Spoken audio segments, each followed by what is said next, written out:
That's right. The Tigers, fresh off the 6-2 victory over the Yankees this afternoon in, what was it, 38-degree weather? Was the game time temperature, I'm assuming? Sounds about right. Yep. I was outside a bunch during it, and it was confirmed to be quite cold. May I ask why you were outside? Mostly I was just going for a walk at work down by Okay. the river, and it was cold as balls out. Okay. All right. That's fair. Okay. I thought there was... Yeah, first place Tigers, indeed. We'll be talking about the big league club today in addition to the minor league stuff. Alongside me is Chris Brown and Brandon Day of blessyouboys.com. And, there's plenty to get to with the first place Tigers as they took care of the Yankees today. And also, we'll be revisiting the trip I was out in Erie for 3 days and to get some observations, see what was there. Chris was out in West Michigan on Friday. So was Emily Walden, who was out there, I believe, all 3 days. And so there's some notes with that. First and foremost, please subscribe and like to our channel if you're not so already. We just put out, Chris just did a really good job of cutting up a playlist of Andrew Sears and let's see here, was it? I got Joe Miller, who pitched the opener in West Michigan. I grabbed Melton, although you got it. You got from behind home plate, but I figured I'd grab the broadcast one. Then we had Max Alba and Kenny Serwa from West Michigan on Saturday, and then Andrew Sears, his high A debut on Sunday. So those are all up there right now. Yeah. Kenny Sir was fun. Go check that out, folks.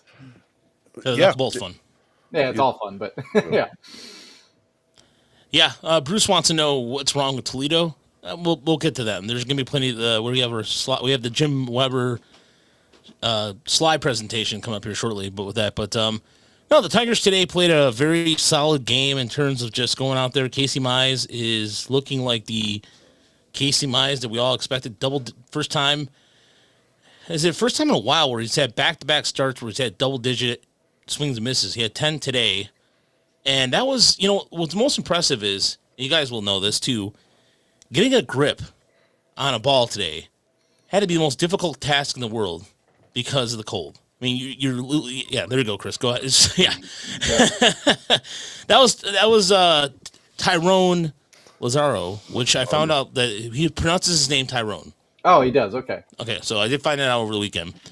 But that was the case with him Friday, because Friday was game time temperature was like around 41 degrees in Erie, and he kept dropping the ball because of the, and both catchers were doing that, not just him. But yeah, I was just gonna say what made Casey Mize' start today really impressive was the cold, and getting a grip.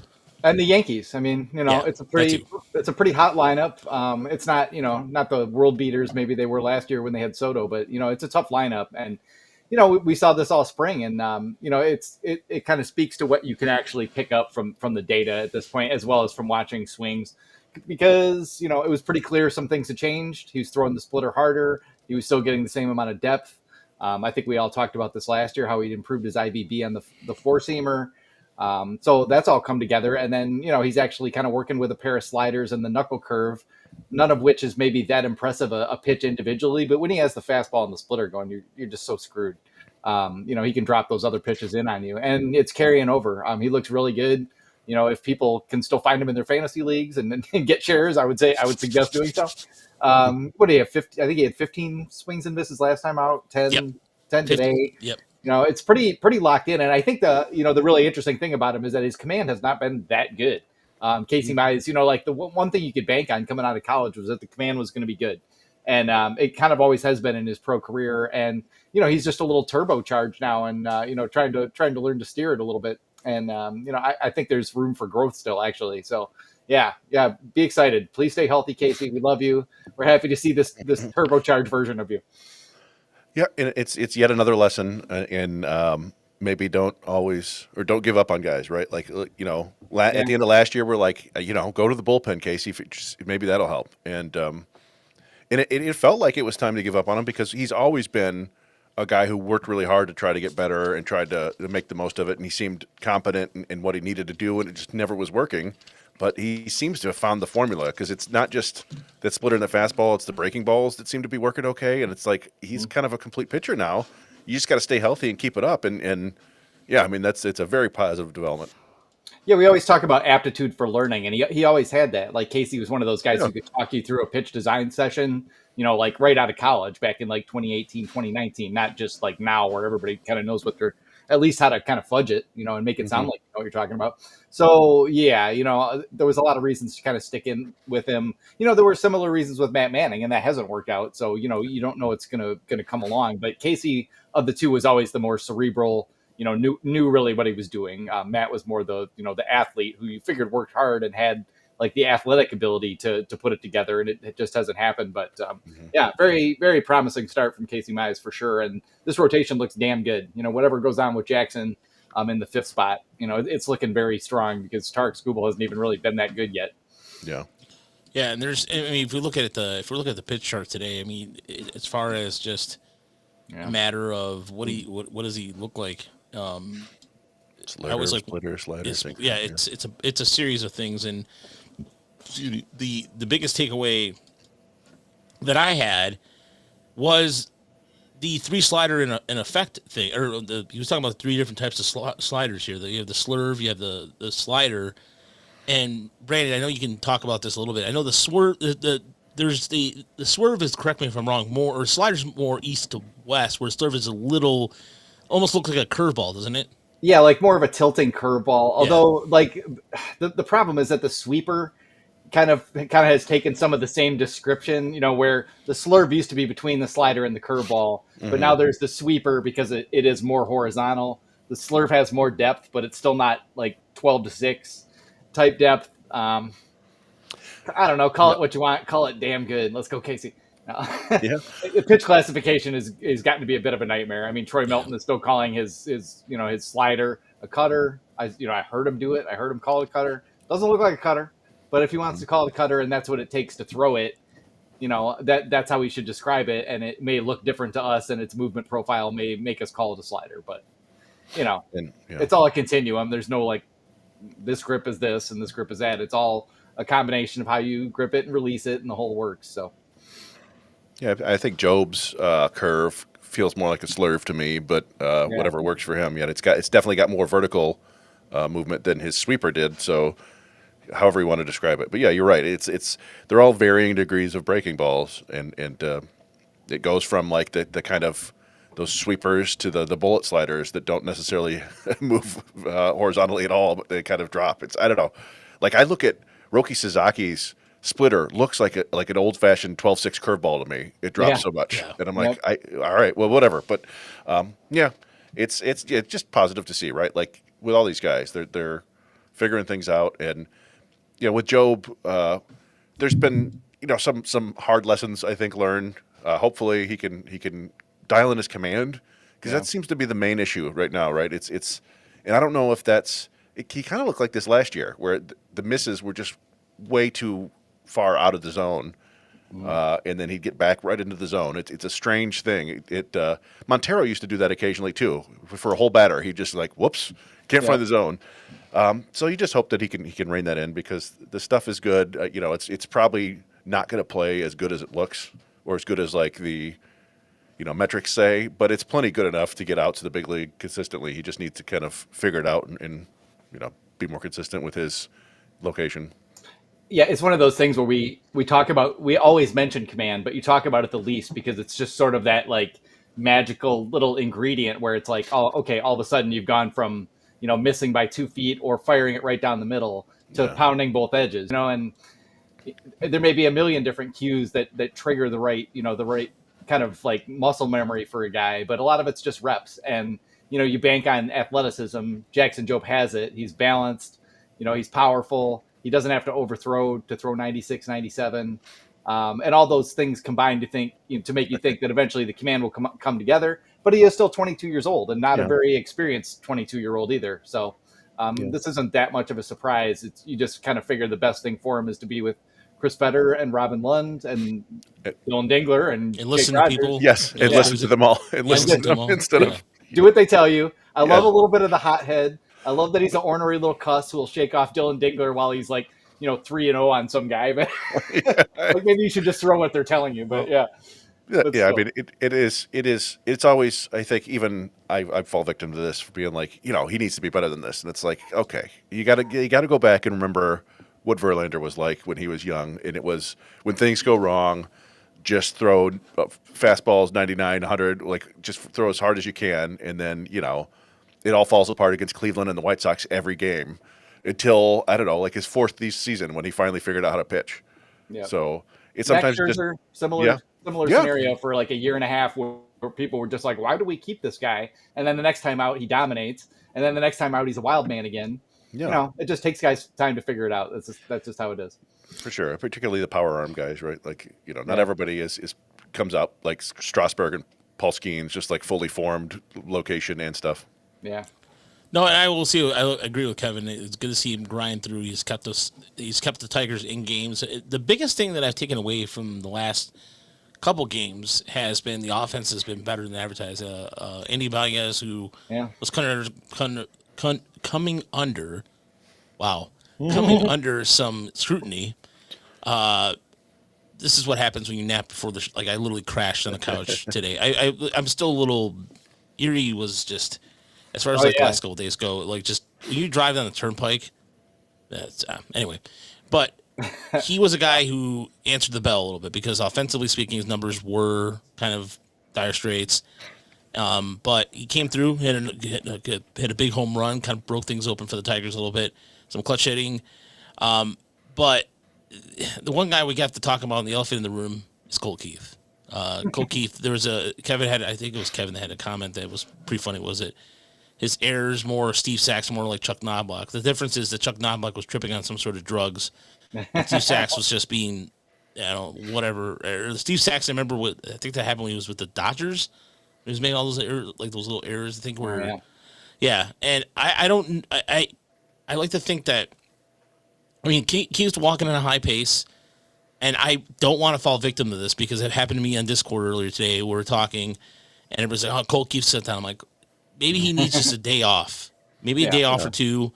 That's it. I just think that he's just something is between. It's a mental thing. It seems like he's just overthinking it. I'm not sure. It's 100% mental with that stuff. Like these guys, they take so many reps on ground balls, and you see it before every game. Colt Keith has those two little gloves, and he's taking ground balls with both hands from Cora, right? Like they all work really hard. The whole point is to be basically so it's second nature. You just react and you make the play. But when you get caught in your head, that's when things go sideways. You forget, like, wait, do I do the left foot or my right foot first? And then you just freak out. And it happens, and then you start worrying about it, and then it happens again, and then it becomes like, oh boy, this is a thing. And they actually call it the thing, right? Like it happens to pitchers. Or the yips in golf. Yeah. And I think some time off probably wouldn't hurt at all. I do it's a second season. We've talked about he hasn't hit for much power yet. He's got like a 430 on base percentage though, right? He's walking like nobody's throwing him strikes, and he's not chasing, which I think is a really mature thing. Like I talk about this, not necessarily like down in the minors. If you're in A ball and you're walking a ton, that doesn't really tell me much because you can just not swing and walk forever in the low A. But like in the big leagues, they're trying to get you to chase. And if you're not chasing, that's a really good sign of discipline.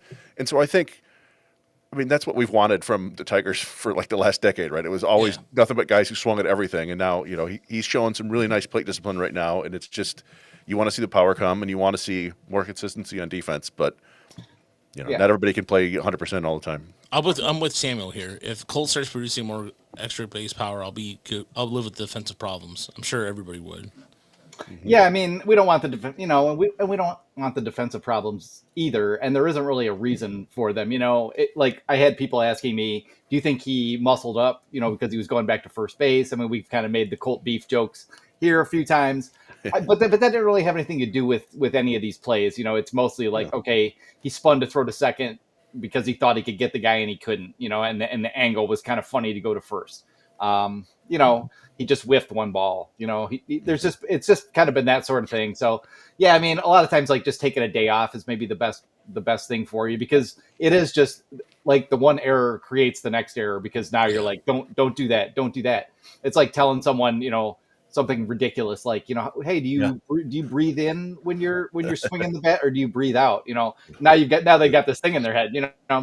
So yeah, he just kind of needs to clear the air there. I wouldn't worry too much about the routine plays or anything like that. But these things can start to pile up. Like we saw Jose Altuve, like on 2 different occasions in his career, really go through like a bad month or more where he just couldn't throw the ball from second to first base. Weird things happen in baseball. John Lester couldn't throw to first base for most of his career. They just couldn't do it. He would just throw it in the stands or somewhere. I don't know. The human brain is a magical and wondrous place. But I'm not that worried about Colt Keith's bat in particular. I mean, he looks like he did last spring, but with better plate discipline. That's all.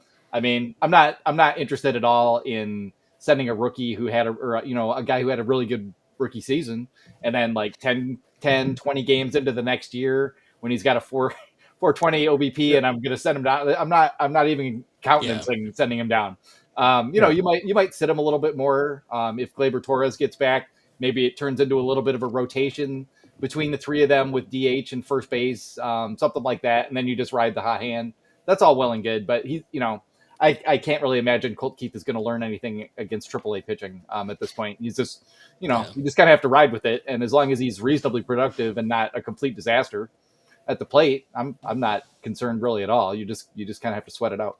It has been shocking how good the offense has been, though. I mean, my whole narrative the last 2 weeks has been like they just got to hold the line until they start to get some of the bats healthy, and they've been like, nah, we're good for the 10 days. Yeah, just to finish up on the key thing, this is not Parker Meadows from the beginning of last year, right? Where it was like there's something clearly wrong here, where he's swinging and missing and everything. He's just not hitting for power yet. I think it'll come. If it doesn't, even if you're gonna have a 436 OPP or whatever all year long, you'll take that. Okay, fine. The first baseman, he doesn't hit for any power, but he's on base 43% of the time. We'll work with that. We'll figure out a way around that. Even 350, at that point. 350, 15, 20 home runs, like you're still an above average player. It's fine. Yeah. But yeah, I've been stunned by the offense so far this year, and it really goes to the approach. I think it's like everybody. I almost feel like I can count on one hand the number of like really bad at bats this year from players who aren't Ryan Kreidler. And even like then it's like, okay, Zach McKinstry had a 3-pitch strikeout against Seattle's closer, who's really good. But everybody how many games have they even when they're not winning, they've got the winning run on base, or they're making a charge, or they come back. Yesterday was a perfect example, right? Yeah. Like the White Sox, they couldn't do anything against them, and then suddenly it just walk off. And then today it was just. Andy Ibanez with a 3-run homer, like Rick Raj said, finally coming through, and you got Malloy getting a big hit. Like what they're doing now is getting those big hits with men on base that they didn't have, or they weren't getting early in the Dodger series. And as long as they keep getting on base, this offense can do some things. Go ahead. Well, it's also interesting too that the last 2 years, I think we all talked quite a bit about them not really ever ambushing a starting pitcher, almost being too patient to a fault, because they were really trying to ingrain that in those guys. And this year they've come out with really strong game plans to just attack them early, and it's worked. Like all 3 Dodger starters are good. They put up runs on all those guys and knocked them out early. Did pretty much the same thing in Seattle. I mean, obviously Emerson Hancock was a little bit easier fare, but Luis Castillo and what's his face, the tall gangly fella, Gilbert, Logan Gilbert, or Gilbert, are 2 of the top right-handers in the game. So they handled them. They handled Carlos Rodon, who's not what he used to be, but is still a good pitcher for the most part. They just seem to have kind of switched it up, and either they're game planning for hitters better, or maybe it's just that they've got them to the point of that gamesmanship where it's like, okay, the Tigers don't swing early, attack with first pitch strikes, and then the Tigers go, aha, change it up. Even for example, another good example of growth is Zach McKinstry's opposite field hit today. I mean, lefty on lefty, that to me was a kind of a good sign for him. And shout out to Joe on Twitter, who was like, can we talk about Zach McKinstry a little bit? Mm-hmm. Because he's everybody's favorite whipping boy. I mean, now it's actually officially Ryan Kreidler has become the official. Yeah. It's funny because somebody mentioned in our DMs about how Ryan Kreidler looks identical to Don Kelly, but except 100% not really less of the accolades. But there is to me. I think between that and Javi Baez and Javi Baez has been. There's nobody. Look, you know what's funny to me? He's batting a quiet 318. There's some people who are just going. They're not apologizing for their bashing Javi Baez. Of course, they're going out of the way to apologize about Spencer Torkelson, but nothing about Javi Baez yet. So I think that's kind of funny to me because I think Baez has not only been able to play third, short, he's also played center field too. So he's been doing what he's been asked to do. He's still a smart base runner. I mean, that steal today, I don't know what the hell that was. I mean, I don't know if you guys saw when he was running, Keith just went like this with his bat in the sixth. Yeah. And that was just like a frustration thing. But Baez has been also having better at bats too, which is because perhaps he's healthy. Who knows? Yeah, he's healthy, and I also think maybe he's just cut out to be a utility player at this point. Like I if you have a lead, I want Javi Baez on the field almost wherever you put him because he just is kind of a magical defender. It just whatever you think about anything else about him, the dude is just sort of a genius when pressure on defensively. Like whether it's the swipe tags, making plays no one else can make, the flips, all that stuff. He just seems to come up big in those moments more so than some others. And if you can use him at the plate against a little bit better matchups and he's not quite everyday guy anymore, you might get something out of him. I also think people have just gotten tired of bashing Javi to a degree. Like some people still will, but he's just sort of inevitable. They're not going to cut him right anytime soon. So everybody's just like, well, you were just trying to root for him and hopefully get something out of him. And when he's swinging the bat halfway decently, and he learned to not strike out with the Tigers, but he hasn't done any damage with the Tigers has been the main problem. They got him to cut the strikeouts down from like in the 30s to 25%. And this year he's actually, putting the ball in play more with a little more authority, going all fields. It's hit for a little bit of power. It's 10 games though. So yeah, we'll see. Well, somebody asked Hinch about Javi yesterday. And I think there's something to they now have the luxury of being able to put him in situations where he's more likely to succeed because Trey Sweeney has, everybody was worried about Trey Sweeney and like, I don't know, he kind of looks like the guy he did last year. Like it's, he'll get a hit when you least expect it. He'll hit a home run. You're like, oh, look at that. He's out there playing solid defense. It's like, he looks okay. But when you have a lefty on the mound, you could start Javi. And what Hinch talked about was just the luxury of being able to move Baez from shortstop to center field. And what that allows him to do, like all these guys, and that's the one thing, like we've never really had any inkling about Baez with like a bad attitude or anything like that, right? Or like unwilling to do what he needs to do. It just, he hasn't hit. Yeah. But like you said, if he can be this utility guy who does a little on offense, but lets you move everyone else around and continues to play great defense, that's better than nothing, right? Like it's not the $25 million player you signed, but it's a winning player, and that's all they need. Yeah. I mean, look at. Here's the thing you want to look at that comes to Trey Sweeney. He's already a half a WAR player. Yeah, and ladies and gentlemen, that is outstanding. That's an example of. Here's the thing too, that like when Trey Sweeney came over last year, on paper, when you look at the trade, you go, okay, well he's with the Yankees, he's been with the Yankees, and then you realize, okay, he was a 20th pick overall. So there's something that had to be said about that because he was picked in the first round. Sweeney or Sween Dog, although I didn't know he had these nicknames till now. The thing is that like when you Sydney or Sweeney, where is Trey Sweeney? The one we came up with, Trey Sweeney. Sorry. No, it's okay. Oh yeah, he is nicknamed Sydney. I forgot about that. Yeah. The thing is, and I look at it like even his numbers in the Pacific Coast League were not good. I mean, he did just everything on paper alone. So I think that the one thing that continues to shine a little bit with the Tigers, by the way, is simply put scouting. The Tigers are much better at scouting than they were at any point ever. Ever. No. You know what? Confidently, Brandon. Let me just say this. I think ever. I think the Tigers, in terms of scouting talent, as far as finding gems like this, and here's the reason why I'll get like probably in the last 15 to 20 years of what we witnessed right here. Trey Sweeney, if he's already a half a WAR player, here's the thing. Like you look at the prospects that came in that trade. Tyrone was the headline. Or like, we were also told by Evan Petzold that this is the package we settled for. Be that as it may, whatever the case is, they were able to convey that, and he's a guy who comes out there when he is unexpected. Everybody was worried about him, and anybody that said that, I expected a half a WAR player, you're full of crap. You're absolutely full of crap. Nobody saw this coming, and I thought it'd be some growing pains, but in terms of even like taking pitches and what have you, he has also smart at bats.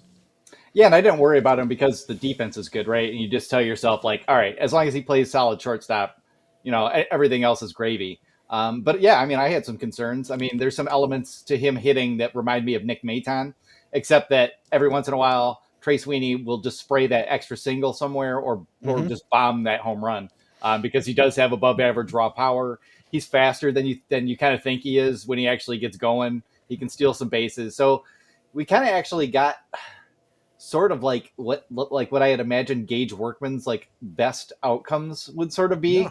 And that's a pretty damn useful player. We'd love to have Willie Adames maybe or somebody else, but I'm pretty content with we haven't like talked about the shortstop position hardly at all because it's just like that's the one on the field where you're pretty much locked down. Yeah, visually, you look at Sweeney's swing. Sometimes you're like, well, that's not going to work. Like it feels like he's going to swing over every breaking ball, but then every now and then he gets one, and you're like, oh yeah, like you said, like it's all right. Well, you do that occasionally. I'm all aboard the Trey Sweeney random out of nowhere Rookie of the Year award, like back in the '80s and '90s when just some weird shortstop would have a solid season and disappear after that. Pat Listash, Debbie Cruz, Bobby Crosby. I'm just thinking of who won the Rookies of the Year. Oh, okay, yeah. With Angel Baroa. Oh yeah, like these random shortstops from back in the day. Like, yeah, it's fine. It's just a weird 3-win season from Sweeney. That's all we ask for. Oh yeah. Oh, his original Rookie of the Year odds were 7,500, and now it's 5,000. That's pretty good. From Stando. Yeah. It's gonna go to Christian Campbell, but whatever. Yeah, it is probably going to go there. Yeah. No, unless Jackson Job really dials in that command. No, crazy. I think Crazy Clown's talking about. He goes, the Tigers would let me check in. I think there's a lot of weird things like going on today with. I think is he implying that essentially people are still finding things to nitpick about? I guess. I don't know. I don't know what the implication is there, but yeah, I don't know. At least we're not talking about Sam Benson. Well, we'll talk about Sam. We'll definitely be talking about Sam Menzen here in a second. But before we do that, by the way, if you have a question, let us know. We have the super chat feature on YouTube here. This question comes in from Connor. Do you see Keith move into third if Torres won't move, or you can see Torres move to third since it might be easier on his back? I don't see that happening. I don't see either one of them going to third, only because I feel like they're gonna, with the Banez and McKinstry there. That's going to be the case. Yeah. Yeah, I mean, never say never based on what they've been doing with every other defender. But the general thought is that they didn't think, or they didn't want Keith to play much third base. He still played half of his games in Toledo at third base, I think. Yeah. But decent amount. He messed up his shoulder in high A, and he didn't have surgery. But I don't think they want to mess with it too much. Like there's some concern that having to ramp up to make that slightly longer throw might hurt his shoulder. I don't know. We might see it.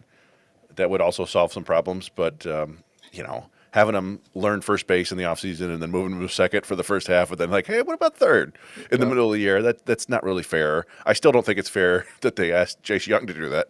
Yeah. But I mean, this group is a little bit like, well, on paper it says he can do it. So, then it's like, yeah, reality is just different, I mean, I think Colt could probably play almost as well as Jace Jung at third, but that's not good enough to mess with it anymore, or move him over there. So yeah, I don't see that happening either.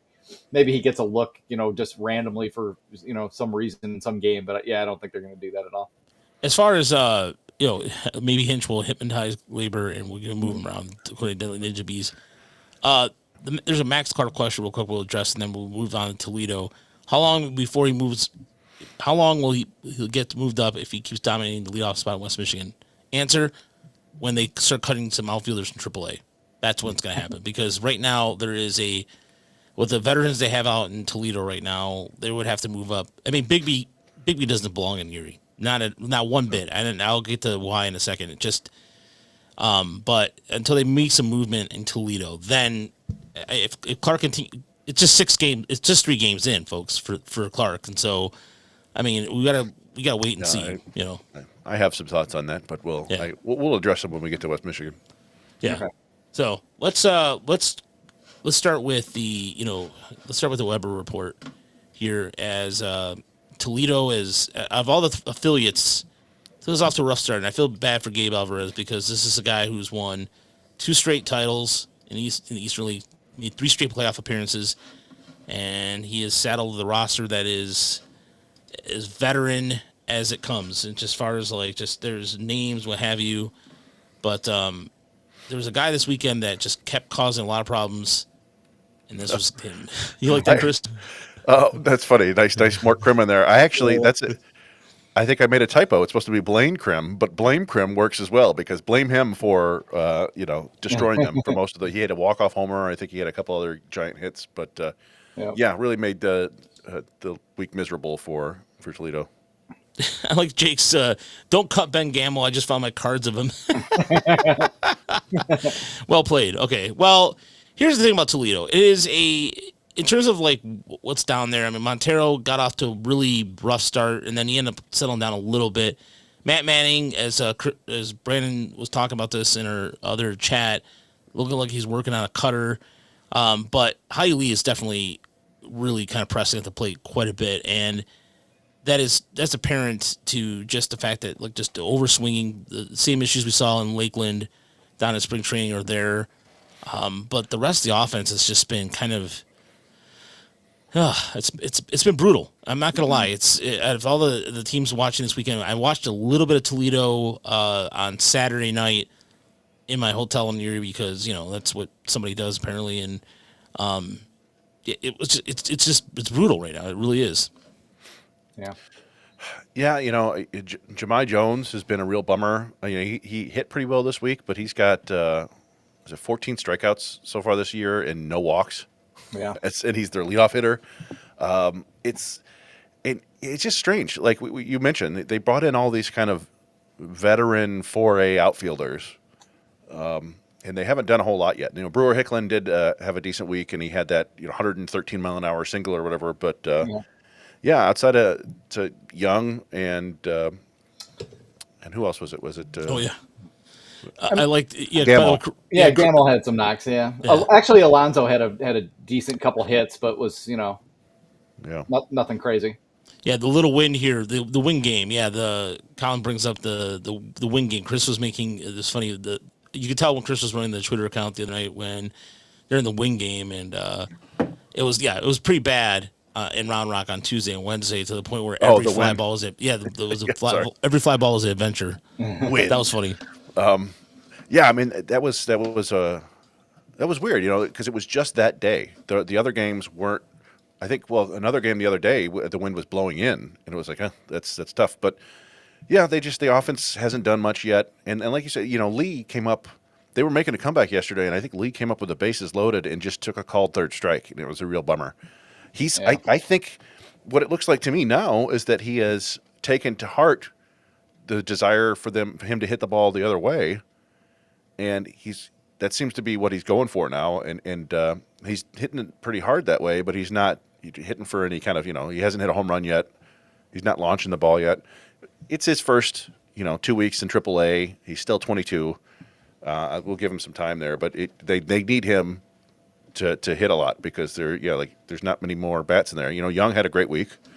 As his dad pointed out, he hit for the cycle and over his last 5 at bats. Thank you, Mr. Young. And he continues to take walks and stuff. It's just at this point, I don't know. It's tough to. We're trying to figure out what to do with Keith. It's like, well, where do you put Young? It's kind of an embarrassment of second base riches right now. And unfortunately, Jace had a rather big whiff as well on a ball. Yeah. So it's there's nobody who's exactly dominating on both sides of the ball, and it kind of feels like with Lee and Navigado in particular, they were pretty impressive in camp. You could tell the coaches were kind of oh, okay, we see a little something here. They were talking about him. They probably felt maybe closer than they actually are. and are just sort of having that spinning the tire moment where they thought they were going to go right to AAA and mash their way up, and it's like nope. You got to settle in, put together all the good at bats just like you did elsewhere, and who knows, maybe maybe Austin got him. I don't know. These boys have never been to Austin, Texas, in the minor leagues. You don't know what can happen at night. Well, I mean, I'm sure Young has been on there, but no, it's true. It's early in the season. We'll see, but it is. I mean, that was a rough week. You never want to go 1-5 in any series. I don't feel bad for Gabe Alvarez. I need you to get it together, Gabe. Come on. I will say, Dietrich Enns has been the most impressive pitcher on Toledo so far. I think he's got 9 scoreless innings, or maybe 1 run. He looks like this year's sort of random guy.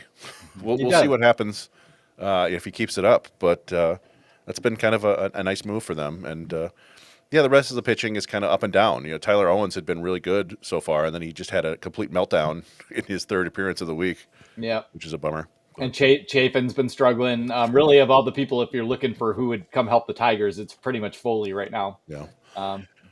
So I will say that Chafin's last outing, where he got blown up, it was like a classic BABIP inning. There were like 3 different ground balls that just missed the infielders, and then he couldn't throw strikes. It was like, well, that's a bummer. But he's not looking like he needs to come up right now. That's for sure. Yeah. Yeah, as far as if you look at looking for bullpen help, I don't know if there's anybody. I think Foley has. There was a couple of times in the opening weekend in the series, and why am I drawing a blank on who they played? Wow, I just can't believe it. What, Columbus? Yeah, Columbus. Thank you. Where it looked like some of his stuff was darting back down again, but I don't know. Yeah, it was so weird that randomly they play as PCL teams too. And. I still don't like, 6 games in a row against the same opponent is kind of, to me, still strange. But at the same time, for us, it's hell of a lot easier to cover this stuff. But at the same time, it is kind of like I don't know. I think it is kind of weird when you're playing. It's almost like a version of Groundhog's Day a little bit. So. And then you have the ABS sometimes and sometimes not. It is kind of awkward. I have to think it's made everything a little bit easier for the teams themselves to schedule and, on the travel front and stuff. But yeah, it's as far as the competitiveness, I'm not sure it's actually that great. Yeah. And so let's, I will say this. I'm going to pull up some Erie stuff because over this weekend, again, shout out to the Erie as always for hospitality and everything. It was some good baseball, but Harrisburg, let me just say this. Harrisburg's bad. Harrisburg's probably one of the worst teams I've seen in a long time. In terms of prospect wise, there's one guy that stood out, and I'll get to him. I saw on Sunday. I saw a guy throwing some major heat. But it was I got there just after the first inning started on Friday. So I went from opening day, drove down the turnpike, just got there just a little bit after 15 or 20 minutes past 6 o'clock, and the game started, and they had the whole ceremony. They celebrated their Eastern League title. They got the banner up and everything. But it was again, even with playing Harrisburg, it was good to see Trey Melton going out there throwing 94, 95 consistently. I can see what you're talking about, Brandon. It does look more like the cutter part of it wasn't sweeping that much, but it was darting around a little bit. He had some action to it.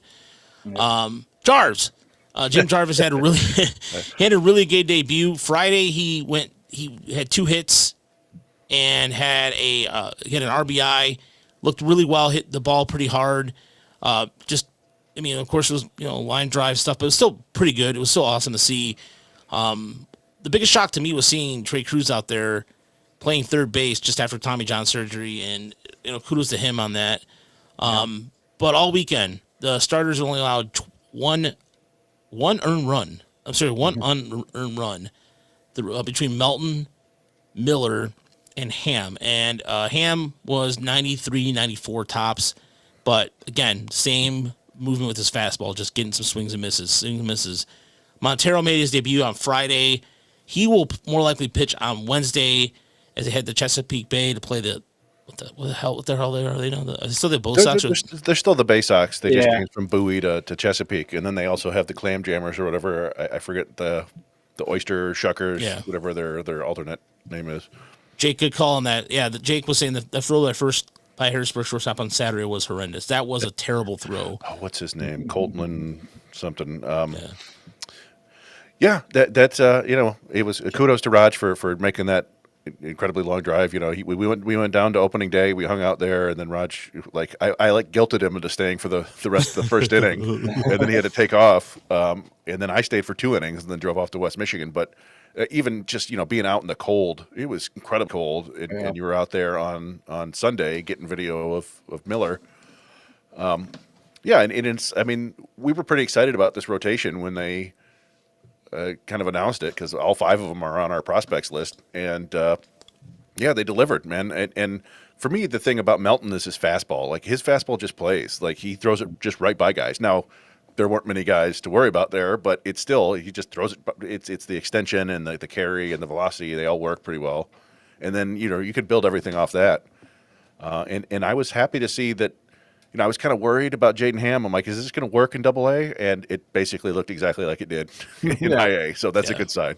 And then Jake Miller's got that sneaky fastball. He's got a good slider. He's got some good stuff. And I think he's gaining some steam on a lot of prospect lists.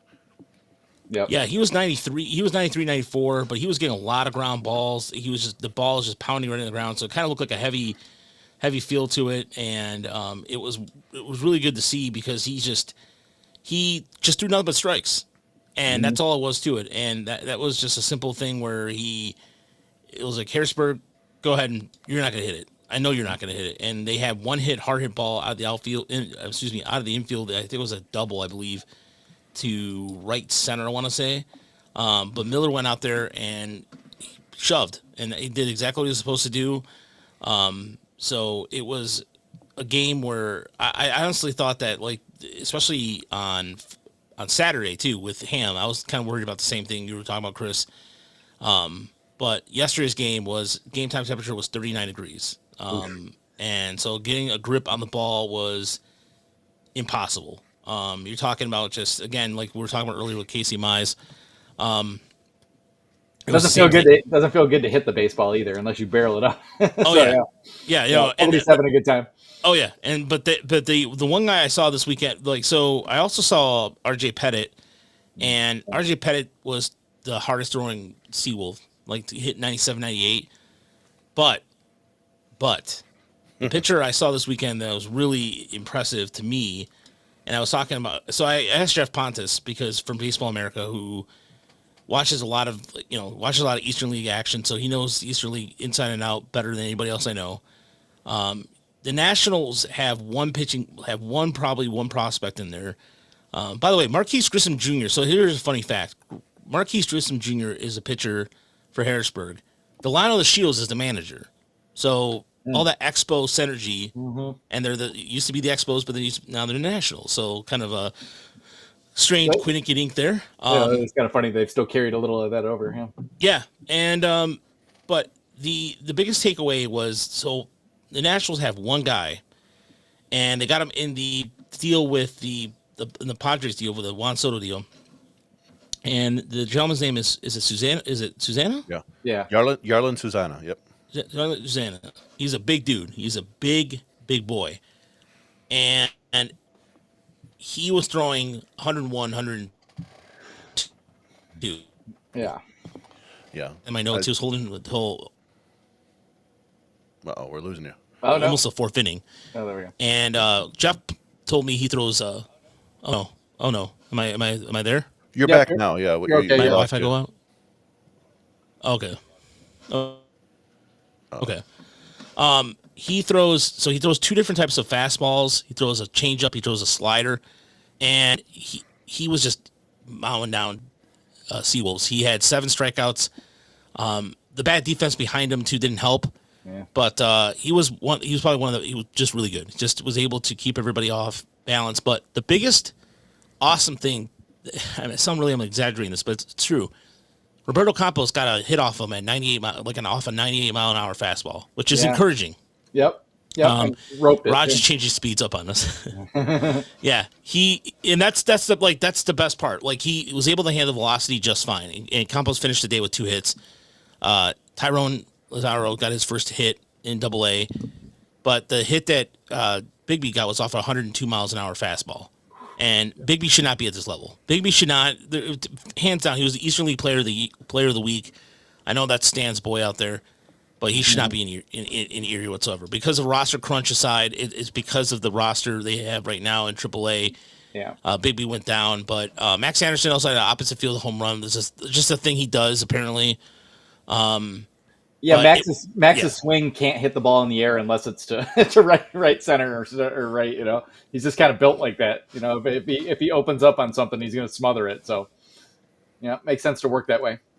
Yeah, defensively, he had a couple struggles at second base. He had an error on Friday, and then he had another. I think the scorer folks were just a little more generous with him, but nevertheless, he did make contact. He did make it well, but a lot of times it was like a lot of pop ups and did strike out a few times.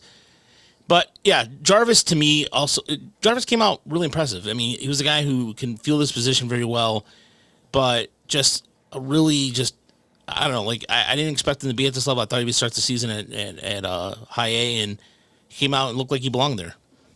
Yeah, he seems pretty advanced all around. Like pretty comfortable. Does pretty much everything right. Yeah, he's definitely interesting. I wasn't paying much attention to him last year until you guys kept kind of bringing him up late in the year. Jarvis. Jarvis, man. Jarvis. No, yeah, we just joke about that because he catches the ball wherever you put him, and he puts the bat on the ball. I think he had the second lowest swinging strike rate in the system behind McGonigle. Mm-hmm. Now he doesn't have the elite feel for the barrel like the McGonigle does, and Jarvis puts the ball on the ground a lot. But he did make some solid contact, and it's just he's one of those guys that he might top out as kind of just this strong org soldier. But it wouldn't shock me if he ends up becoming like a utility guy at the big league level because he does a lot of things right. Yeah. Yeah, and this, to just kind of sum the whole thing up, like we talked about Toledo and the fact that they're just in desperate straits and just stuffing that roster with veteran outfielders and whoever else they can find to sort of make it work. And that sort of squashed things at Erie for right now. Like, I would like to see Troy Melton tackle AAA. Doesn't hurt me that it's going to take a little time. Same thing with RJ Pettit. I'm a big fan. I kind of thought he might get a look there, but this is just that time of year where teams are just kind of trying to sort through their options. And, as a result, Erie's kind of like getting just sort of squashed on both sides. And that's kind of good for him. They do have Bigby to kind of lead their offense right now. And, I just have to assume they just kind of feel like, Bigby's not much of a priority at this point. He had some time at AAA and hasn't figured it out. He's 26 now. That's just kind of how the cookie crumbles unless he really, really gets hot. So, and does the thing that we all know he needs to do, which is to start pulling the ball in the air. As soon as he does that, everything about his profile will change. But until he doesn't, it's just kind of a bummer for him. But he's probably going to be stuck there a while. That's not how the minors work, Pat. You're supposed to be the book on sports, Pat. And you know this. Come on. I'm on. I'm not on the radio. I get it. I'm a podcaster and I do this part time. Blah blah blah. But you know better, Pat. Come on. Well, if you're just listening and not watching, we pulled up a Pat Caputo tweet that says after 3 games for West Michigan, Max Clark is hitting .400 with a 1325 OPS, a homer, 5 RBI, 4 runs scored, 6 walks, and a 625 OBP. In baseball terms, that reads like an all-expense-paid trip to Erie soon. No. And I will explain why shortly. Yeah, and so, look, I know people used to book on sports. He's the one that talks to Dan Dickerson. You know what? I'm just a podcaster guy. I get it. I know my place. No, screw it. I don't know my place. I know my stuff, and we know our stuff. But the guy. I know the guy doesn't like our site. I probably, more than likely doesn't. But that's fine. I don't care. I don't care. That's 100% scouting the stat line, right? Yeah. Like you didn't watch the games. Yeah, you can tell. Yeah. I'll be elitist here. You know what? You know what? We can be elitist like that. Why not? Right. You know what? Because quite frankly, it's okay. Well, it's a different business. Like, he's not trying to scout anything or even necessarily be right other than for the moment. He's got real people in. Yeah. So, dude, can you imagine doing sports talk radio? Like, it seems like a nightmare to do that for 40 years and drive you insane. Yeah. But we're gonna get to it. I'm not saying Max Clark couldn't handle AA now. He'd probably be fine. But as you're going to tell them, there's plenty of reasons why that's just not going to happen right away. That's and that's what they call it, as Daily Ninja B said in the biz. in his biz, they call that a tease coming up, coming up here at 248-539, but no, I have a lot of respect for those guys, what they do. It is a hard business. You have to provoke callers and all that, and they do a good job of it. But I don't know. Just sometimes I just think it's the same thing over and over again. It's the definition of insanity, and people, So I just remember calling the ticket back in 2006, and I think this is literally the only time I ever even considered like calling a radio show, because they were talking about like Kenny Rogers or something, and I was furious with what they were saying. And I waited on, I'm like waiting on hold for like 10 minutes to give them my time to make content for them. And somewhere in the middle of that hold, I was like, what's wrong with me? Just yep. I'm out. That's fine. This is not for me. Yeah. Go ahead. I think I did the same thing. I called once and I sat on hold. I'm like, what do I care?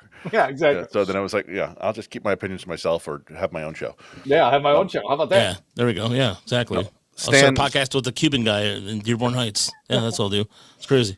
Stan asked, didn't Bigby hit an inside fastball, pulled home run? It wasn't a fastball. No, it was a breaking. It was kind of a ball that just kind of floated in there. Yeah. But he did launch the crap out of it. It was a hard hit ball at a really impressive launch angle. Yeah, like 40 something degrees. Yeah, that's just like, to Brandon's point, like the org told us, they didn't tell us, right? They didn't say it, but when you send a guy from AAA to AA, or you send a Patrick Lee who was in AA last year back down to low A, it tells you what they think of the player. Unfortunately, they don't think that they have a major league future, really, which is a shame. But that's the nature of the business. Yeah. Yeah. You can make yourself feel better for a little while with like, okay, maybe they're working on something. They want to give them a little bit of a blow to like, okay, let Bigby try to lift the ball a little bit more. We're going to send him back a level. Patrick Lee, we pushed really hard last year. Maybe we're going to reset him and work on some things, but usually that's just not how it goes. Usually, if they think a guy's going to do it, they just push him. So yeah. Stando, by the way, Stan with the comment here. My son considers 97.1 Sports Talk Radio to be like the announcers in pro wrestling. Yeah. Oh, this God is my witness. He is broken in half. Yeah. Okay. You gave your bodies. There is that small subset of players that seems to be able to do very well, even dominate AA, but can't handle AAA. Yeah. And we've seen it with like Austin Bergner and Andrew Magno to an extent, and maybe Bigby's just one of those guys where like they're very good professional baseball players, but something about that next step, it makes sense. It's like I couldn't identify really what the dividing line is there, but something about it they can't handle. I think the pitchers in AAA just know how to attack Bigby, attack his weaknesses, and he's never quite been able to adjust. Yeah. So. Without further ado, Chris, I'll let you take over this slide. So, ladies and gentlemen, the West Michigan Whitecaps report, or the Dan Hasty report, whatever you want to call it. Chris, take it away. Yes. So, as we said earlier, I drove out there on Friday afternoon to catch the first game. Me and Gene Okerlund. And Emily was there all week. But the first game was kind of the main attraction. You got Chase Burns starting for Dayton, the number 2 overall pick in the draft last year. And his first 3 batters were top 100 prospects. It was Clark, McGonigle, and Briseño. And it was awesome to watch. And Chase Burns, it's like, okay, well, yep, this guy does not deserve to be in high A. It's upper 90s with a nasty slider. Everything about him is fast. Like I love it. He works super fast. Yeah. Everything he throws is hard. He was really throwing a lot of strikes. The first inning, he struck out Clark on 4 pitches, broke McGonigle's bat on 2 pitches, and then Briseño gave him a battle, but then got a weak grounder to third, and then it was struck out the side in the second and the fourth, I think. He was just nasty. But the point I was going to – and Clark did have a good weekend. I don't want to downplay that at all, right? He hit that homer. That was awesome to see. He walked a ton. The thing is, and I think I mentioned this earlier, it's like in A-ball and even in high A, you can walk a lot if you don't swing. And that's what I've seen from Clark. He's kind of passive at the plate. And it really helps to compare him to McGonigle, who is also very patient. But McGonigle, it's almost like that Barry Bonds theory, right? Where like Barry Bonds would get 1 pitch he could hit in a week and he would crush it. Yeah. McGonigle, when he got his pitch, he hit it hard. He hit the ball hard 4 times on Friday night in 5 at-bats. The one he didn't was that broken bat when he first saw Burns. He's the only guy who squared up Burns in those 4 innings. And it was – I didn't get an exit velo because I didn't we didn't have TrackMan or whatever, but it was probably 105 plus off the bat off Burns right up the middle. It just happened to be a grounder right to the shortstop who was shaded up that way. And then he, smoked a double to the right field corner. He hit a high fly ball to left center, and then he hit that, what was initially ruled a grand slam that ended up being a ground rule double to deep left center. And like you could tell, McGonigle is stronger than he was last year. Like that was a man-sized shot. yeah. I did not think that ball was going to keep going, and it just left center, and just that's the difference between him and Clark. Like Clark did not make really solid contact all weekend. Even his home run was 99-mile-an-hour exit velocity, which is, that's a hard hit ball. But, I would say I would bet McGonigle hit 3 balls harder than that on Friday night alone. And that's just the little difference is I don't see Clark making that really hard contact yet. So did Bryceño, to be fair as well. Yeah. Yeah. It just doesn't seem like it's there quite yet. But I'm not going to kill the guy for not expanding the zone. They're not throwing him strikes, but I just feel like when he's getting those strikes, he's not doing the damage on them that he should be. And maybe that'll just come in time. But in my opinion, he's not quite ready for that move up to Double-A. Whereas I think McGonigle probably could have started in Double-A, except then he injured his ankle immediately. And as always, don't equate like speed of promotion or with like final product. Like Kevin McGonigle is one of the most precocious hitters I've ever seen in the Tiger system, maybe the most. It doesn't mean that Max Clark isn't going to end up a better player overall. You don't have to worry about it in that respect. Like if this guy, like where they are, like it's a horse race. It's not like that at all. So they're just hopefully going to do what's best for both of them. And I think we all know Clark's bat is a fair amount behind Kevin McGonigle's, but just about everyone else's is too. So don't sweat it. Don't sweat it too much. He's making a lot of contact. He can take the ball the opposite way. It was nice to see him hit an opposite field homer.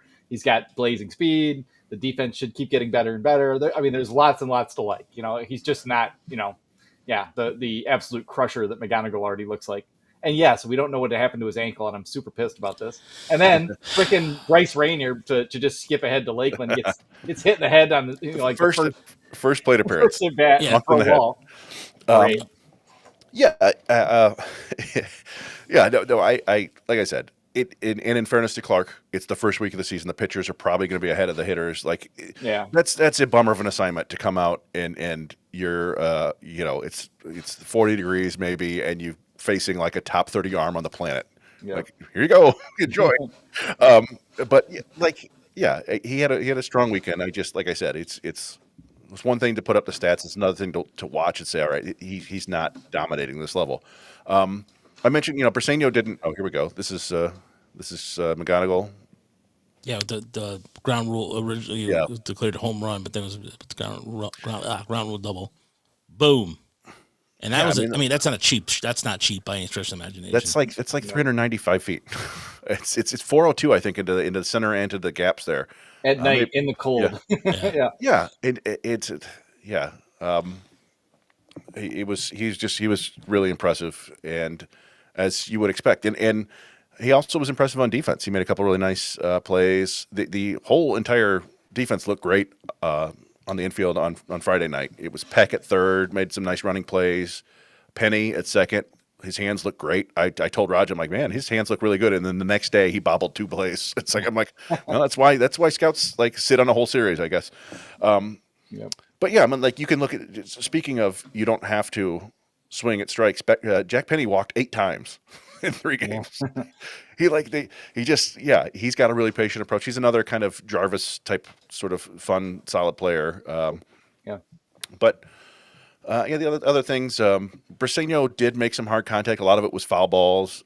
Like there was good contact by Peck, Bryceño, and Pacheco all weekend. It just never quite really paid off. Peck did hit an opposite field home run, and he's got some pop. But and Cole Turney, but he's like, if he's healthy, he should probably be in Double-A. He's like 26. But he hit the ball really well. So the offense did a good job, and they fought back and won a couple walk-offs. And then the pitching was really impressive too. I should say, Bryceño caught a shutout on Friday night, and I sat and I was watching him as much as I could. You're trying to pull in everything, and I don't know if he was calling the game. If he was, he did a really great job because Joe Miller does not have particularly impressive stuff. And in a lot of ways, he is the exact sort of pitcher who usually has success in low A and high A.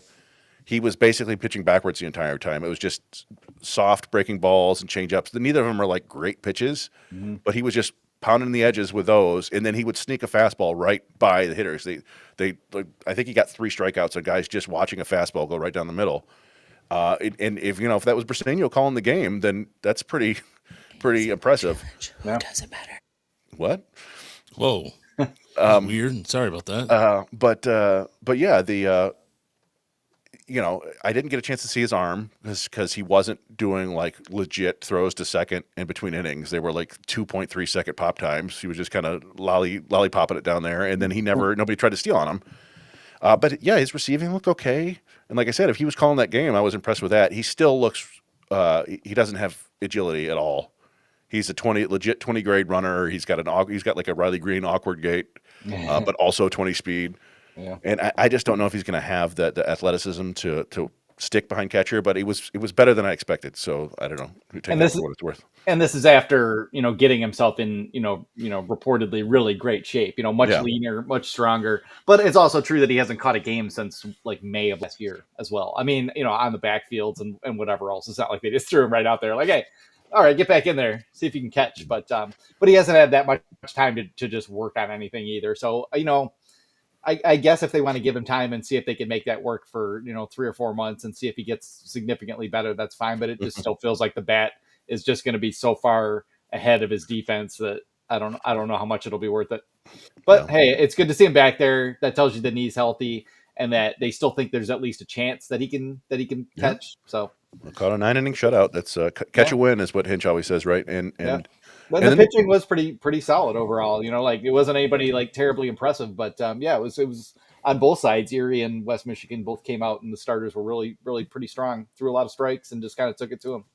Yeah, I liked. That was my first look at Preston Howie, who's kind of an undersized reliever they took in the draft last year, and he's got a pretty nice fastball slider mix. Fastball was really, fooling hitters on Dayton. I don't think there's a future average or below average hitter on Dayton right now in the big league level. I didn't see anybody that was like, wow, that guy's impressive. Yeah. But Micah Ashman looked pretty good. And then the next day, like Alba and Surwa did 7 like no-hit innings with a bunch of strikeouts. It was pretty impressive with both of them. That was the first time I think I've ever seen Alba start a game. And I didn't have the gun with me, so I think we've seen him before, and it's usually like 90 to 93 with a decent breaking ball. And then Surwa was I was very impressed with his ability to throw strikes. Usually with a knuckleballer, that's kind of an issue. And I'd say, I don't know, he probably threw 60% knuckleballs, but he would fold in some fastballs and some breaking balls and stuff, and it was like, yeah, this might work.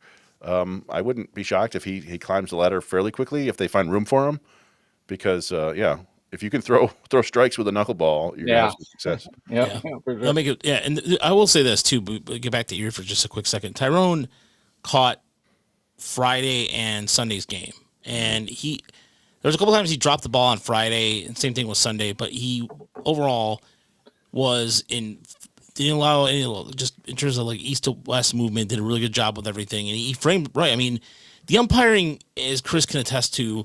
And Brandon, I think you've seen enough Eastern League games.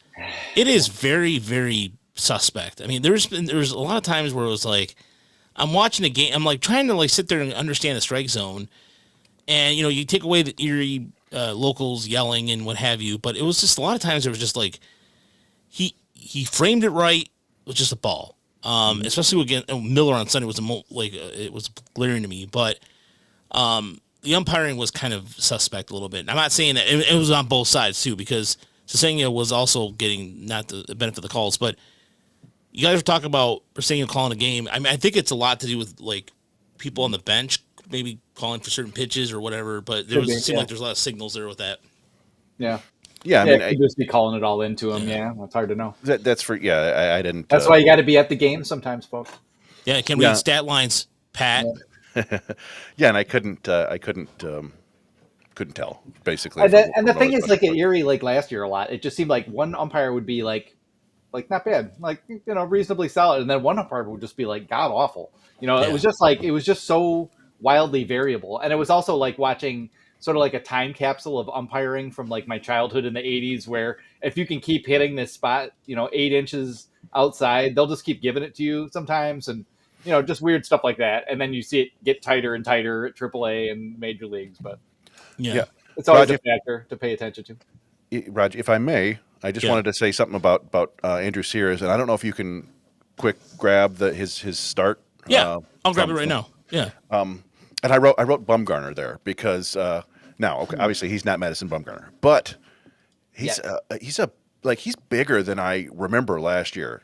He's listed at 6'3", 200. He looks like he's like 6'5", 230.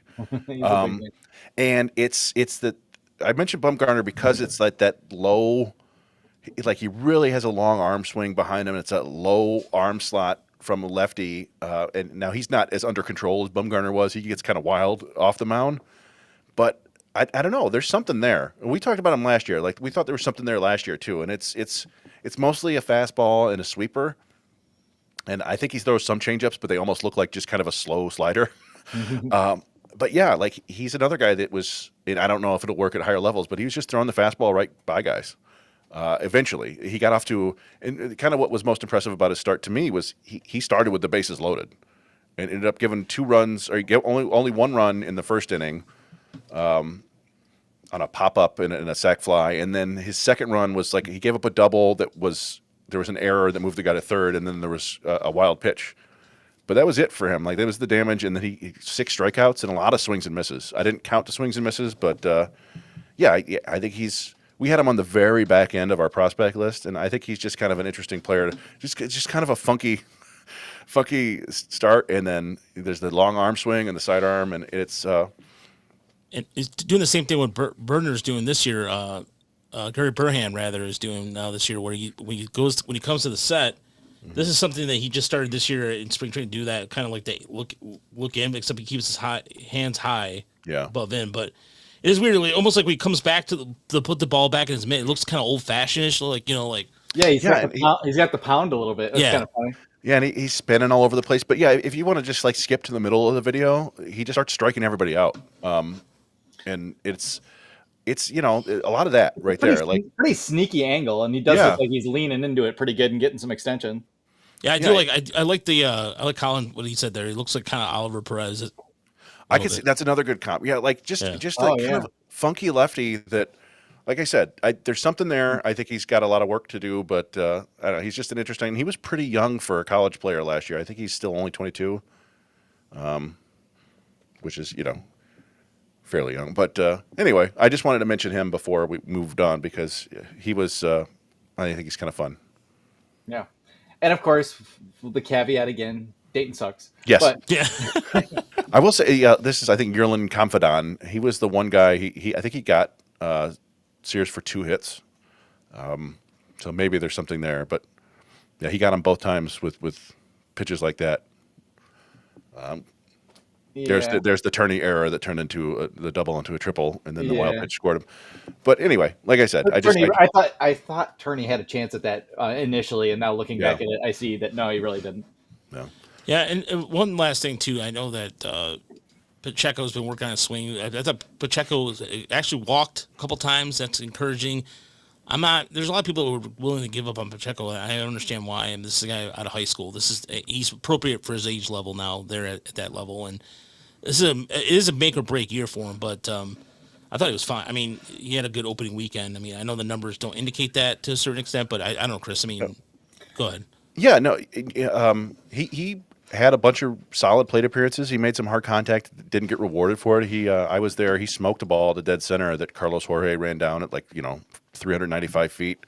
And Emily said she talked to him, and he said he did a lot of work on the offseason, in the offseason to made some changes, and we'll see, because he's always had that power. It was just about making more contact, and if he can do that, then he might move. So that's encouraging. Yeah, you're always kind of a prospect when you have that kind of power and can play a position. So, someone else mentioned earlier, sorry, before we get to Lakeland, Christian Santana being another one of those who's like passively looking successful, and Peyton Graham, another one.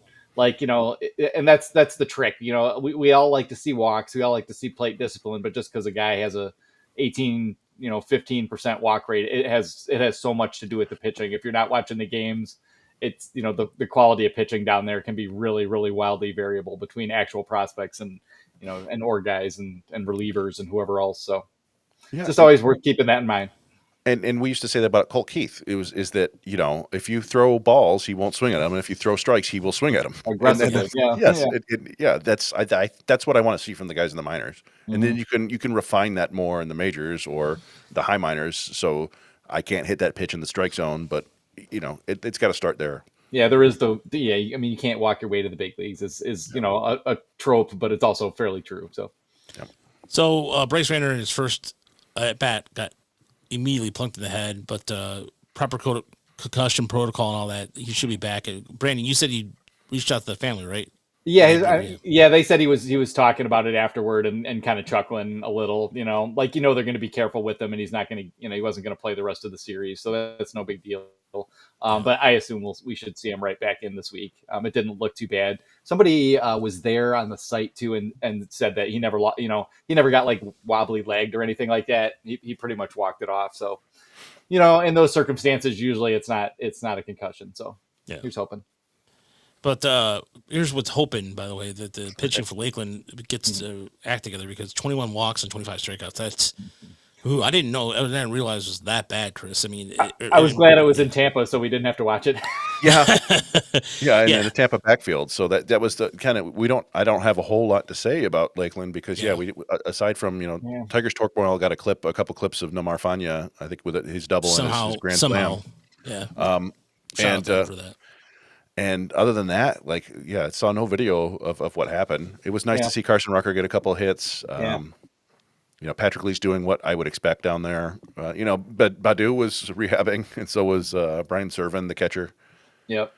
And the guys we really, the people we really want to see. I mean, there's a lot of people there that I'm interested in. But Rainer gets knocked right out, and we didn't see Owen Hall yet. Thank God they kept him for Lakeland. Yeah. So we'll get to see him hopefully Tuesday or Wednesday, and then Paul Wilson as well, who was, a pretty nice looking prospect, coming out of the draft, and then had a really shaky first year in the complex league last year, but has some stuff, and we'd kind of like to assume at least that the Tigers player development have got him sorted. So we'll find out. Yeah. We should see. I'm excited to see the fact that the games will be at home, so the games will be on TV. We'll get to see Owen Hall and Paul Wilson both on television, if you will. And I thought Randall would start in high A, but again, shows why. What do I know? I mean, admittedly, I thought that, but the number that was concerning to me was, I thought that it was kind of a concern was Mantia just going over. It wasn't a good start, that's for sure. Yeah. No, well, I mean, it's kind of what we've seen from Mantia as soon as he got to low A is that, and it wasn't, you see only one strikeout and one walk there. So, but he's a guy that I've talked about before. He's also a guy who's a little too passive. Yeah. And he seems like he just every at bat he will take a strike that he should be swinging at and driving somewhere, and then he gets behind, and then he's fighting for his life, and then it's the approach right now isn't great. I still see the tools are nice, and hopefully he can get things together. He's still pretty young, so but he hasn't hit much at low A yet. Shout out to Hayden Minton, who's in his second tour of duty there, who's got he's got one of the better curveballs in the system. Yeah, probably up there with Colin Fields, who also I don't think I put Colin Fields in there, but he had 2 innings and 6 strikeouts. Yeah. That's right. But Minton. Yeah, I actually had to go through. They had partial Statcast from that series. They had velocities. On every pitch. They didn't have movement and stuff like that. So I was able to go through manually and grab every one of his pitches and put them into a little spreadsheet to see. And he touched 96 with his fastball, averaged 93. He got 13 swings and misses. He's a decent pitcher. I don't know if there's maybe some bullpen future down the line, but he was pitcher of the week, so give him some credit there. We talked a lot about over the offseason and late last fall about the pretty good stockpile of just arms, at complex league rookie ball level. And I mean, he's kind of another one. And then someone mentioned, who is it? Jake Giovanni mentioned Blake Dickerson, the guy they traded their international free agent money for a year and a half ago, who kind of was paired with Wilson, same draft class, but but Dickerson hasn't, made much progress yet either, apparently. And I think, didn't he have wasn't he hurt at some point? I thought he was hurt. He was hurt last July. Yeah. He had okay. the 7-day IL and then he disappeared. So he could emerge sometime this year, but we just, when they're down there's just no way to know. Well, I mean, we have no idea what's going on with Gabriel Reyes, who we all thought was one of the more impressive pitchers down there last year. He's on the FCL roster. Yeah. There are any number of things that Austin that could be on that roster apparently. Yeah, I think Murr was on. Is he on that? Yeah, you're right. He is on that. There's some guys are on the development list. Some guys are like Steven Scott is on the development list. Some AKA are on the hot and ready list. Yeah. But yeah, like I'm sure does not appreciate that being public. Well, so Hinch has been calling it that. Right. Dickerson's been mentioning it too. So but yeah, like Reyes, it could be. Who knows? Like we're speculating here. He could be a little bit injured. He could have shown up out of shape. He could. Who knows? The innocuous thing, and I mentioned this before, is that last year Rainer Castillo started in the FCL because he had his wisdom teeth out, and he was like making rehab starts from that. Yeah. So hopefully it's something like that. But yeah, he's in the. Then there's guys like Jonathan Rogers and Jenk Diaz, who we haven't seen a whole lot of them, but they're down there too. And any of those guys could pop. It's just who knows. Yeah, we did finally get some official at least confirmation that Zach Swanson had TJ. The rumor went around on Twitter, but you never saw any confirmation. But yeah, Sam Dykstra, I think, had that in his article about team assignments. So that was kind of a bummer because he was an arm I was really looking forward to this year. But we can complain about the org this year because for as transparent as they were last year, and like they gave out multiple like minor league injury reports like they do with the big leaguers, and they the rosters were out relatively quickly, and everything was. This year there's been none of that. Yeah. And who knows, maybe that has something to do with what's been going on in the front office, but it's been a bummer because who knows who's injured. We have no idea who's injured, who's what's going on, and it's I don't know, like to know McGonigle got hurt, but to get nothing. He's one of the top prospects in the game. Yeah. It's not just some guy. And here's the thing too, they can do what they want. We're not a site to breaking. Okay, so I just want to clear something up real quick. Go ahead, Chris. You guys see what I'm saying. Well, seriously, we knew all about that. we were like, well, we don't want to announce it. Like, Emily was actually asking the Tigers, like, hey, can you confirm this? And then no response. And so, sometimes things have to go through back channels, and then national reporters get it. Yeah, John Morosi got it. And again, look. We're a site to inform people, we inform the masses. We break down players and what have you. But at the same time, I'm not going to also destroy years upon building something to go break news about something that's not confirmed. Yeah. I mean, you know what I mean? Like he could have.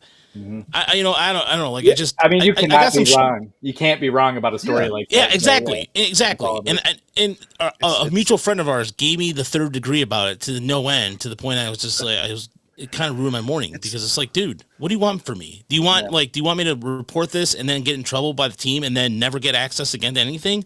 Right. It's not. Yeah. I mean, there's just no point. Like, what's the advantage of knowing that the Tigers' fourth or third assistant general manager may be embroiled in a scandal? Like, it just I wrote it up as soon as Morosi put that out because I had already heard a little bit myself, but I definitively we're not a reporting source. We are a secondary source that just analyzes the news, offers opinion, offers analysis.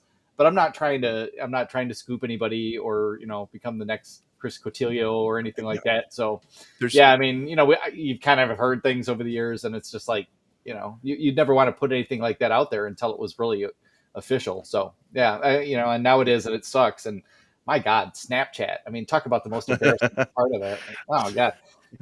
I mean, if it was on a different platform, I could at least see it. But, are you talking about Sam, or are you talking about He's talking about Sam? Yeah. Just joking about it. Like, doing this stuff is terrible, and for the love of God, guys, I can't imagine this ever works. Stop sending pictures of your dick. Yeah. Stop. This is not a thing to do. Yeah. It never was. No, we I grew up in the Polaroid era, and trust me, you didn't want it. None of us have any interest in being like newsbreakers because it's thankless. It's really hard. You basically, like, who is it?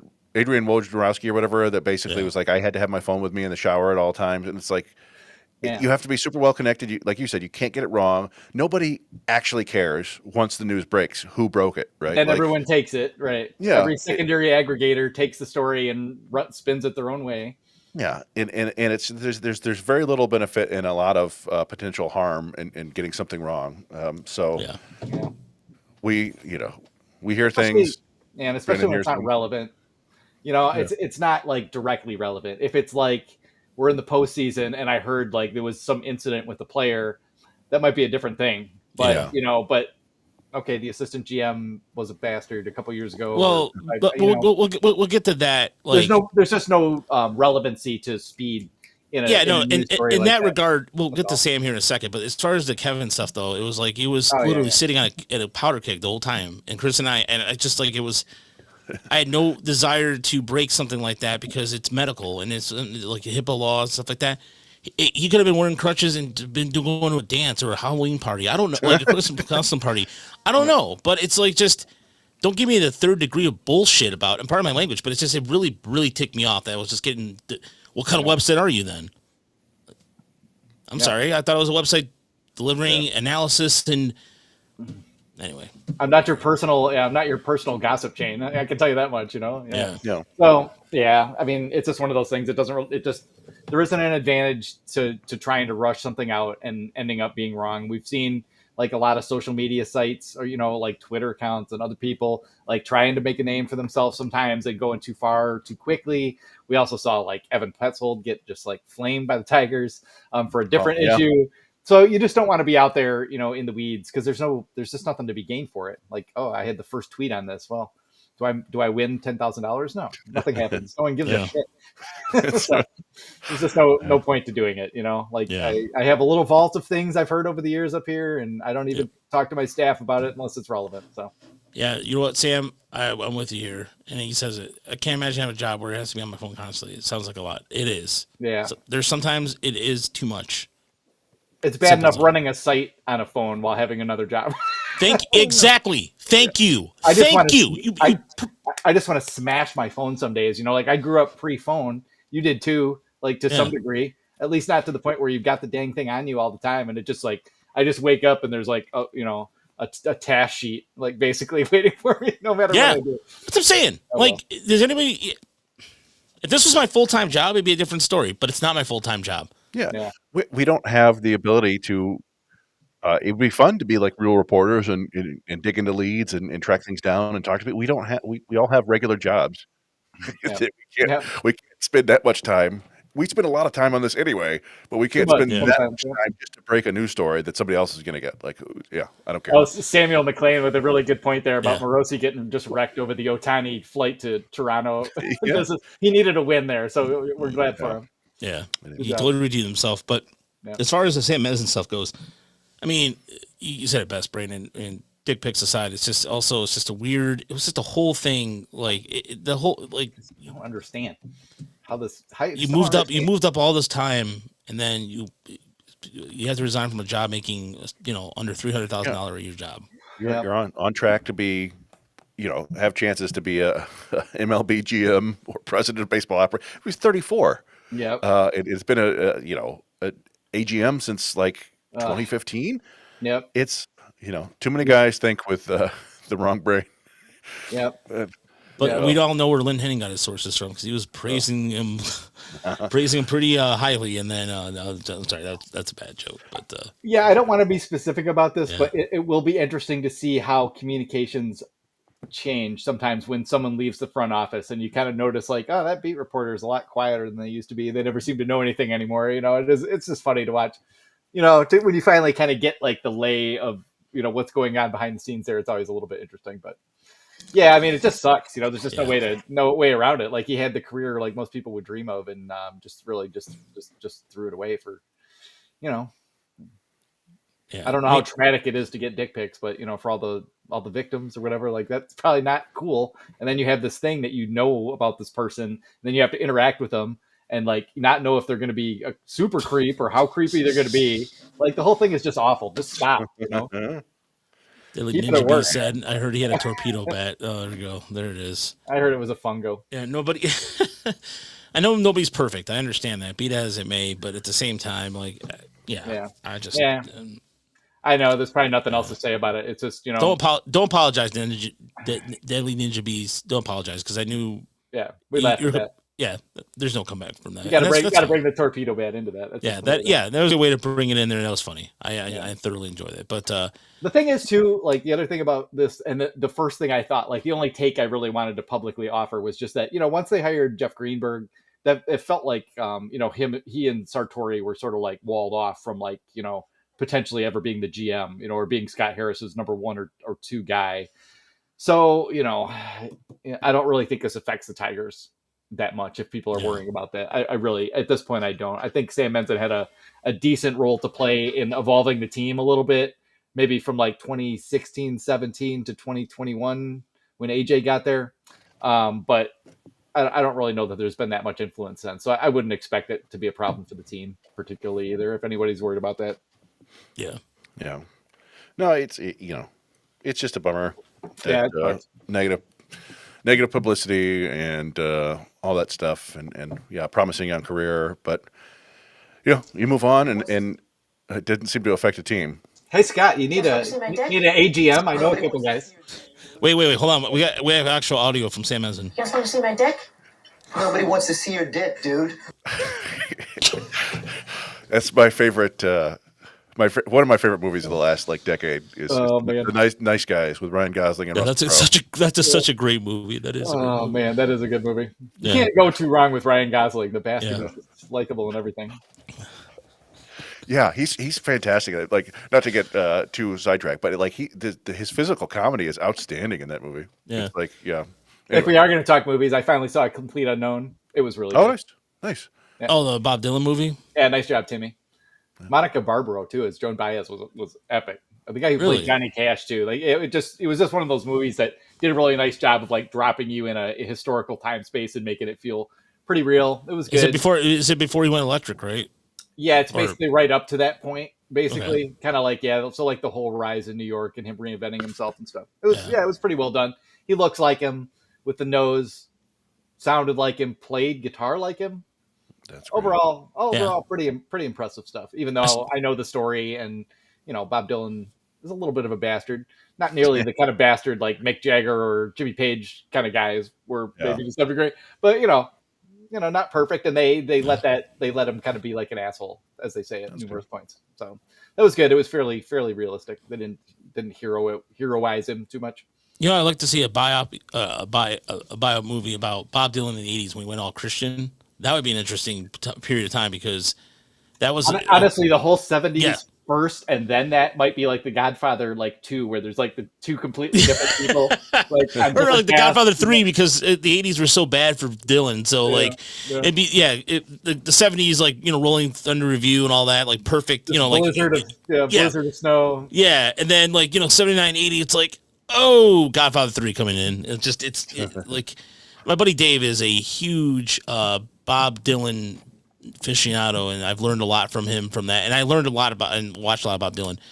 Dom yourself wants to know, did we lose any arbitration on Jackson Jobe by making him the open day roster instead of waiting a month to call him up? I don't believe we did. Theoretically, no.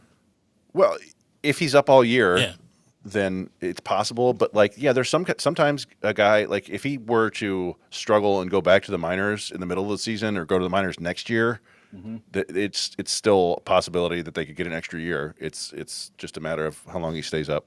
And it's also possible that if they didn't bring him up, but then he played great and he was up for good, then he's a Super 2 maybe. And it's more complicated than just one or the other. And so the Tigers had every reason, I think, to just start him and see how it goes.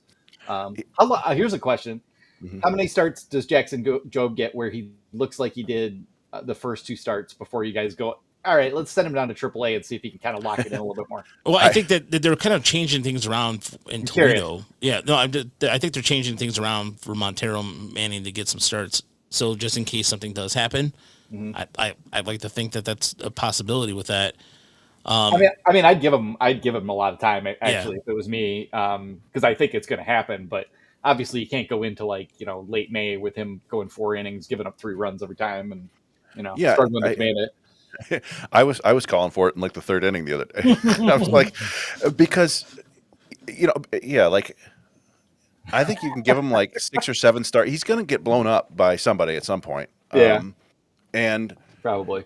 the main issue for me is the walks, and the lack of straight. Like it, and what it is obviously that they would like to have him win the Rookie of the Year and get the draft pick or whatever. But what it really is that he needs to learn these lessons at the big league level. I still think he could probably work on his command in AAA because that's a big issue right now. But he may need to get knocked in the head a bunch of times for it to really like, okay, I really have to focus on this. Yeah. And it seems like when he puts his mind to something, there you go. Harris thinks he's going to be just fine. But yeah. I mean, like right now he's got, 7 innings? No, 9 innings. 9 innings, 7 strikeouts and 7 walks. Gonna need to get those walks down a little bit. The 7 strikeouts and 9 innings, that's fine for right now. But maybe 7 strikeouts and 2 walks. Just fine. Yeah. So just can't. You just can't waste that many pitches. Just to put it even when he's not walking, he can be nibbly around the zone, but it's got to be close. Yeah. Can't waste bullets, as you said, Brandon, last year. Yeah. Can't waste bullets. You can't. No, I don't know. It's it'll be interesting to see as far as like the rest of the next in terms of I know that they take on the Twins after this. I think Job's next start would be against Minnesota, wouldn't it? I believe. Mm-hmm. Yep.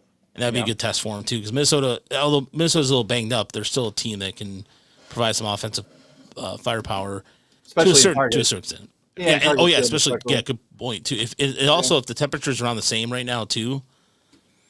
The ball doesn't carry. I mean, is it cold air? Is like the ball doesn't carry as hard as much though, right? Is it kind of every 10 degrees is 3 feet, I believe, is what Alan Nathan said back in the day. So, if it's 40 degrees and you hit a hit a ball very hard, you might lose, 12 feet from what you did in the summer. So, I don't know.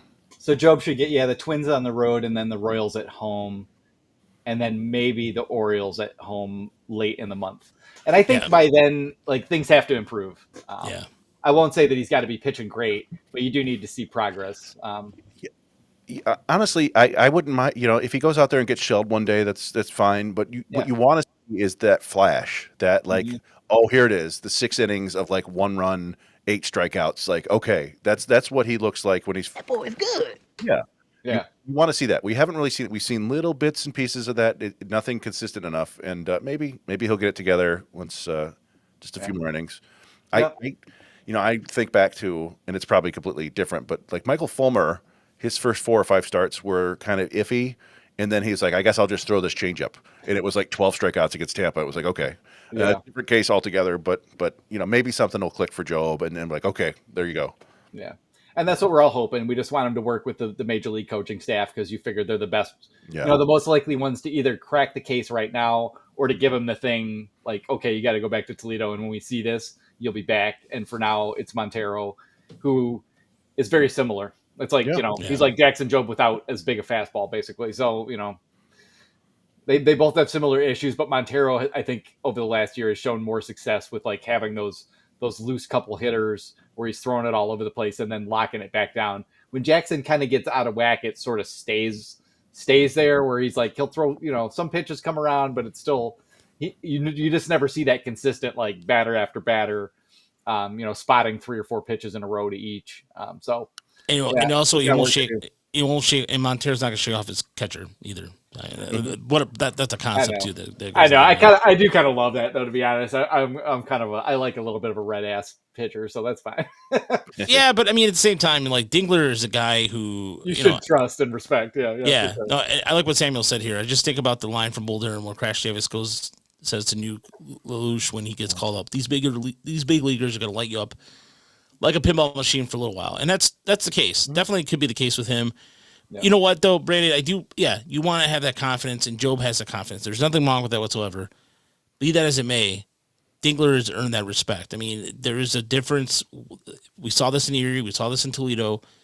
Dylan Dingler is a catcher that people respect. And same thing with like Jake Rogers. Those guys, Jake Rogers, by the way, had a really good back pick today at third base. It was a fantastic back pick there. God, I wish Jake could hit. He might be the best defensive catcher in baseball. Like, who would you want over Jake Rogers defensively? But hopefully the bat will come around a little. Because Dingler's gotten off to a nice start with the bat, and Dingler looks very good too. And Dingler looks like a West Point lieutenant, freshly graduated. Like he's just the type of guy. He's got that guile haircut. Yeah, he's got a little Superman curl action. Yeah. I just for my own personal edification, I went back and looked at Michael Fulmer's first 4 starts from the year he won Rookie of the Year. Yeah. And through 4 starts, he had a 6.52 ERA, 29 hits and 19.1 innings. He did have 22 strikeouts, but he was getting battered all over the place. And then he went on that epic run basically for the rest of the season. So it's people forget the year before, there was a lot of thought that he might be a future closer. So just all he had was fastball slider, and he just started throwing that change. And actually, he never had that changeup again. No. It was the damnedest thing. Like it was just like a one freak year kind of a thing. I just didn't. I was gonna say, like, I remember total abandonment of it. Total abandonment. And you remember how Michael Fulmer ended throwing 94-mile-per-hour sliders here? Yes. Like what a bizarre career path it's been for him. And I know he's still in the Red Sox AAA right now, trying to break back in. Love the guy, so I'd love to see that happen. But it was a weird progression for sure. I wonder if he ends up back at the Tigers as like a bullpen guy down the line. I mean, I wouldn't mind trying to. If anybody's going to fix him, it might be them. Yeah. I'm looking. Over the rest of that season. So after those first 4 starts, 139 innings, a 2.58 ERA. And I think, by the way, Mitchell, I think the Tigers want Montero to be a starter. I think that Hinch has made that clear on that too. So Colin says that Fulmer was tipping his changeup the entire time. I mean, if he's grabbing it with his, like, if he's grabbing it like that, I could totally see the way he gripped his to set the ball to the mitt. Probably feasible. As I said, I think I can't remember what Michael Fulmer looked like. It's been too long ago. By the way, if you get a chance, go ahead, Chris. Oh, I was just gonna say we mentioned that when people were talking about Job maybe tipping pitches, I was like, like Dwight Gooden and Randy Johnson infamously were tipping pitches, and it didn't matter because their stuff was so nasty. And that's like, I don't know. I feel like that's how Job should be, but the stuff just doesn't play as well as it looks. So another theory that I liked was that he's just too smooth through his delivery and easy to time for that reason. Yeah, you can think of a lot of guys like that too. I mean, it just comes down to the extension isn't that good, and he's not landing it where he needs to land it. Is all it comes down to. He's got plenty of pitches. I mean, I'm not concerned at all about the stuff, but he's not Justin Verlander in terms of like I'm going to throw a 3,000 RPM. 100-mile-per-hour fastball from 7 feet down the mound. It's just a little bit. He's more like the way to think about Job. I think right now is like a super turbocharged Reese Olson. Mm-hmm. There's something similar. I think in their stuff and the way their changeups move and stuff. So Reese Olson had similar problems and didn't figure it out till he was 24 or so. So yeah. Job's there a little early, and hopefully he'll get there. Yeah, he'll get there. I think he will. Before we get out of here, though, I want to say I did meet Colin. So Colin is our intern now for year 2, and he goes to a local community college in Toledo. And we met him last week. Him and I and Ashley went to the opening day in Toledo. And I want to tell this story because it's pretty funny. And also, it was the first time I met him. I saw him with the Tigers. I got him a minor league polo last year, and then we introduced each other. And then we sat there in the game. He was getting video. Did a really good job getting video and everything. And then I was talking about Alan Trammell, and he's like, he's got a left-hand batting average of 285. Like that, just like that. And I was like, and I said, oh, how many home runs did he have? He asked me how many home runs I had. I think I said under 300. He's like 185. 327? Oh, was it? Or something like, I forgot the exact number. But I go to my baseball reference and sure, I'll get out. Boom. And just then, like, we proceeded to talk about SNL for like 20 minutes. We were laughing, and he's like 20 years old and what have you. But it's just a smart kid. It's like I love meeting smart kids because I'll say this to I like being around smarter people. And this kid and Colin just came away impressing me just because like I wasn't even trying. It was just like it was like just dropping knowledge, and it wasn't like some colleagues Brandon where. Wasn't awkward or anything.